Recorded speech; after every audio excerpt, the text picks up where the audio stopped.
Hello and welcome to a guide against the Budapest Gambit, where I'm recommending the Alekhine Variation, which is the move e4 here. Now, the Alekhine Variation is a very effective way to meet the Budapest. The basic idea is that we're meeting fire with fire, because the Budapest is an opening that Black plays when they want the initiative. They give away a pawn, and they're hoping that we're going to spend time defending that pawn, and in the meantime, they're going to generate some meaningful attacks. There's obviously the very famous line where they get the mate in the end with knight d3, and in general, they have initiative and ideas. So the way that I recommend we meet this is by completely flipping the tables on them. We're going to play e4.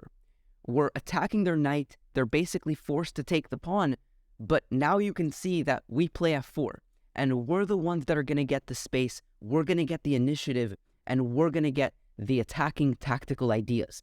So it's a very fun and energetic way to meet the Budapest. Obviously, by the name Alekhine, you can very much guess that it comes from Alexander Alekhine, who made this system popular. So let's go ahead and explore it. Now, from this position, Black has two options. They can bring the knight to c6 or to g6.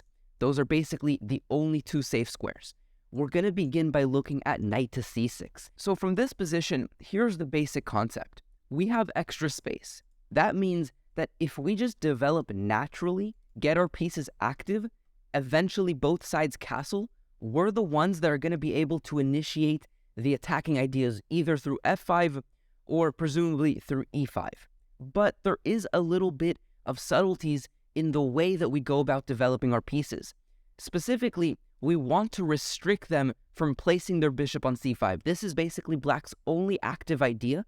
It would stop us from castling, and the bishop in general is an annoying piece on c5. So the one thing to keep in mind, after knight to c6, we play bishop e3. This is the move that we begin with. Black here has essentially one option that is active, which is bishop b4 check. Once again, if they play passively bishop e7, we're going to develop the knights, develop the bishop, castle, and just enjoy our huge advantage in space. So after bishop e3, bishop b4 check is the critical option. We're going to block with knight d2.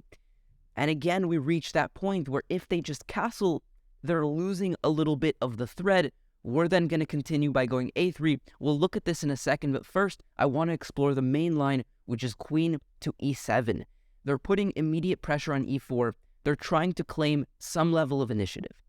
But here comes the fun. We play a3. We give away this pawn, and indeed, they should take the pawn. The knight obviously is pinned, and if we take their bishop carelessly, they're going to take our bishop as well and enjoy the endgame up a pawn. So here comes the very critical move, the one that you have to know, king f2, and this is really awesome. The point is simple. The bishop is attacked, the queen is really weak and vulnerable. If the bishop, just moves randomly, we're going to take that queen, right? We're getting out of the pin while simultaneously defending our bishop and defending g2, so this bishop at some point is free to develop. So the king here on f2 is truly an incredible piece. So early on, it serves many purposes, and it's super safe as well. And part of that is because look at their knights. They're all on the wrong side of the board. If the knight was on the other side, maybe there's some chances, but here the king is super safe. So after a3, they're going to take the knight. That's their only option. Again, otherwise, we take the queen. We're going to capture back. And our idea is that they're up a pawn. Remember, they captured the pawn on e4, but their queen is really exposed, right? And through ideas of bishop d3, namely, we're going to get tempo on that queen, develop quickly, and be able to put pressure immediately. We're going to have a lead in development that is very clear. So knight f3, super natural. They go d6. They're trying to develop. And here we bring the rook into the game, right? We centralize the rook. It's good to keep this rook on the h-file because, frankly, we have ideas of attacking using the h-pawn. Generally speaking, the bishop's point at this direction, it makes sense to keep our attacking possibilities open. So bishop to g4, they're developing their bishop, and here, with the rook hitting the queen, we can do a nice maneuver, which is useful to know. Bishop d4, they can't take this bishop because the queen would fall. So the queen moves, and now bishop c3, because they could have taken it. So this nice maneuver, switching the bishop to a very effective file, or diagonal rather, and after knight a6, which is the only way for them to get the knight out, we already have a massive advantage. We can go b4, threatening b5. We have the two bishops advantage. We're down a pawn, but that's so irrelevant because there's so many immediate threats that the opponent has to deal with. In fact, the best move here, according to the engine, is to just give away the knight, right? Very, very sad, but their best option is to give away the knight and claim that they're getting rid of our two bishops, which sure they are, but we're up a piece in an endgame. Nothing to be sad about. So we're going to look at one final option, which is what happens if they try to save their material by moving the knight to e7. But now we can bring knight g5, and we already have some serious threats. There's the threat of h7. If they ever go for g6, knight e4, and we're going to utilize the weakness of the dark squares now, the bishop also comes to light, game over completely.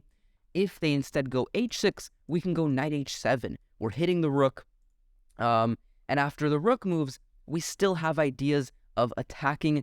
One of the benefits of this position, up space, up, development, you can go about the attack in many different ways, so you don't have to find the tactical blows. But in this position, indeed, bishop g7 wins on the spot, because after king takes, queen c3, and we're getting that fork in the end with knight to f6. So let's take a step back to bishop b4 check, where, as a reminder, we just looked at knight to d2 and queen e7 with all these very, fun attacking ideas with king f2. But I want to illustrate that the attacking ideas we got, namely this knight g5 idea with the two bishops, this is not unique to this very specific line of queen to e7, and the same ideas also appear in the other sidelines that you might see. For example, let's say they castle here. We go for the same general idea, and so we're going to follow a game here, but you're going to see the ideas are the same. So a3, bishop takes d2. They really have to take on d2. I mean, I guess they can retreat to e7, but why would they do that? They're going to take on d2 most of the time. We're going to capture, and now d6. They're getting their bishop out, and we're going to develop our knight. Now, a5 was played here. b3 was played here, which is not the best move, and I'll talk a little bit about this move a little later, but I want to just show you that in this game, the same thing happened. So we castled, the knight comes to c5, we took that knight, which is weird, because isn't this bishop really strong? Well, it is, but the idea is that now this bishop becomes really strong. Bishop g4, and already knight g5, and the same exact idea. g6, guess what? Knight e4. We already saw this same fork. And the game actually ended after bishop to e6, check, and then f5, and then queen h6, threatening on h7. If they take, there's this idea. It's actually just mating already. So going backwards, I do want to illustrate that h6 was possible. Now, knight e4 is the move here. And once again, we still have some play, but it's not as good as it could have been. And so I want to use this game to also show you an improvement that white could have gone for. Here, the move b3, which was played, was completely unnecessary. Black is going for the move a4. They want to take control of the queen side in a positional manner. But that's irrelevant, because the space that we have here means that we're getting immediate play. So if they want to spend moves positionally winning us or outbeating us on the queen side, who cares? We're going to checkmate them in the same time on the king side. So b3 is not something that you really need to waste time on.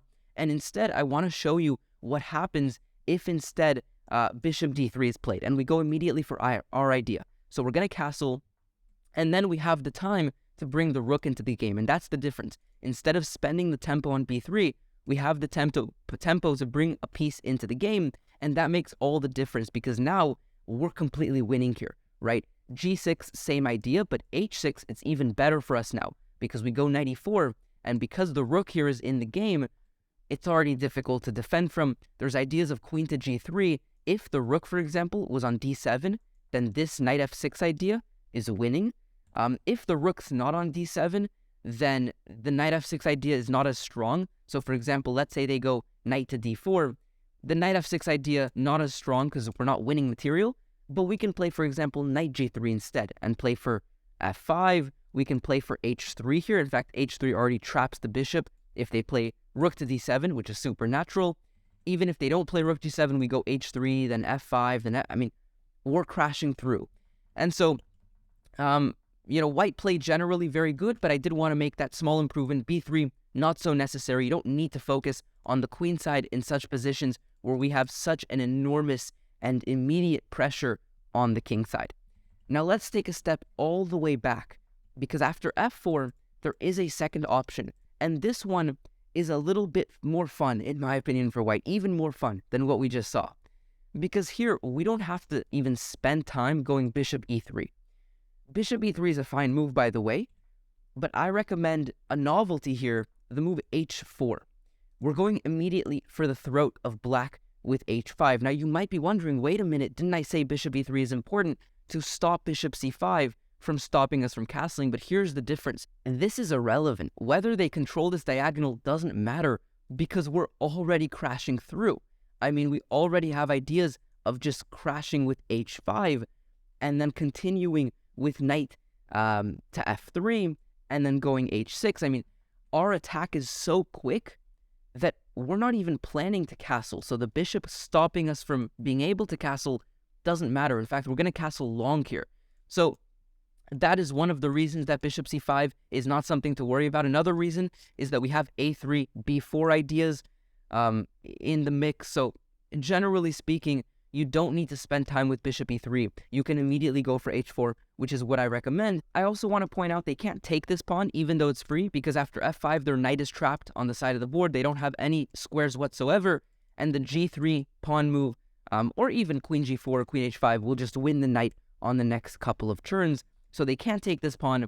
So let's look at bishop c5. We'll also look at bishop e4 check in a little bit, but bishop c5. We're going to continue by going h5. We kick away the knight, and now knight to f3. I don't like the premature h6, which is possible here. The reason, though, is because then they're not going to castle into the attack. They're likely just going to spend time developing their pieces and castling long. And so I like to keep a bit more flexibility and wait for them to first castle and then push the attack with h6. So h6, g6 taking here is suicidal. Obviously, we're going to take back and then just get the queen in by all means and just end the game on the spot. So g6, and here b3 I like. There's a couple of different approaches. Once again, because of our lead in space, there are many ways to generate the attack here. But I like b3. It's a little bit more slow, a little bit more solid, but it has a very deadly idea in mind, which is, of course, bishop b2 to cut along this diagonal and take control of the weakened dark squares. And there's so many different ideas, right? Queen to d2 is a nice developing move, protecting a little bit, but also at some point maybe infiltrating with queen c3 and queen g7 or h8 mate. So a5, now stopping queen c3, that would be a tragic way to lose. Do not fall for this trap because of bishop b4. So a3, we're just stopping that. Basically the only idea that they have, and now they're going to continue developing. And we do the same, right? We go knight c3. You could have gone queen c3 on the previous move, but I think that developing your pieces, playing a bit more harmoniously with all of your pieces involved, is a little bit more of my style. So queen to d7, we go knight d5, we plant the knight in the center. The idea now is to infiltrate along f6. They kind of have to take this one. We can take back with the c-pawn. And after the knight moves, they kind of have to retreat to d8. Now we can continue by just castling long. And one of the benefits of a position like this, with such a lead in space, we have the privilege, the luxury of slow playing this. You don't have to go for f5 immediately. You don't have to go for e5 immediately. You don't immediately need to go queen c3. You can castle. And in fact, on the next move, you can continue the slow play by just playing king b1, right? There's no need to rush into this. Black is forever permanently going to lack space, and they don't have any ways to generate play. If they try something like b5 here, it has no umph to it. It doesn't have or carry any merit whatsoever. We're going to continue, for example, by going bishop d3, continuing to develop. If they now go knight to b7, obviously, if they come here, we push. If they come here, we push. So they can't really make progress. So knight b7, but now f5. And as a matter of fact, both f5 and e5 win. I just wanted to show you the different ideas that we have, show you both of them. So f5, if they block this one, we can just take, and you can tell, right? Look at this. This is gorgeous. I mean, rook h3, seal the deal. No one's surviving this. It's like plus 10 for us. So that's one of the ideas. We can also go e5, and if they block, we go e6. And once again, no one is surviving this. Now queen c3, for example, comes to life. it's game over as well, mating in 3, in fact. So, there's no way for black to salvage this position at this point. It's already completely gone. So bishop c5, that's my recommendation. We launch the pawn up, and then we play with b3, develop our pieces, and castle. Finally, bishop to b4 check is possible, and here I like bishop d2. The benefit of also not playing bishop e3 too early is that after they give this check, we can trade off the bishops. We don't have to feel like we're losing a tempo by bringing the bishop back. We can just directly trade off the bishops. We take with the queen to maintain control over f4, and here, after castles, we can go h5. They move, we can go h6, right? They've committed their king to the king side, so we're happy to blast open that side of the board. And you get the same attacking motifs here. Even, it doesn't really matter which pieces you have, you're going to use your pieces in some combination. We don't have the bishop, for example, so we can't fianchetto. Who cares? We can now use our other pieces. We can get the knight into the positions, right? Knight c3, knight f3. We can then continue to castle long again. I like playing a little slow. Not going for the attack before our king is nicely tucked away on the queen side. But now we go knight d5, right? And I mean, this is over, right? We're hitting over f6. If they take this one, we again can take with both pawns, but c takes it a little better. Their knight now has no squares. It has to retreat here. And now queen c3 is possible, for example, to go for g7. You can go knight g5 here. You can go bishop d3 and play for f5 or e5. The ideas are certainly plentiful, and white has no issue generating a deadly and fatal attack here. And so that, ladies and gentlemen, seals the video with the Alekhine with f4 against the Budapest. As you can see, indeed, white is the one that always has the initiative, the ideas, the tactical punches, and it's a very energetic and fun, exciting way to meet an otherwise very scary opening, right? The Budapest Gambit, usually you're on the defensive side. You have to come up with the very specific defensive resources, but not here. We're the ones that have the luxury of having more space, more ideas, and in general, I really like the Alekhine with f4. Hopefully you enjoyed the video. Subscribe if you're new around here and like what you see. Like this video if you learned something new from it, and I'll see you guys next time. Peace out.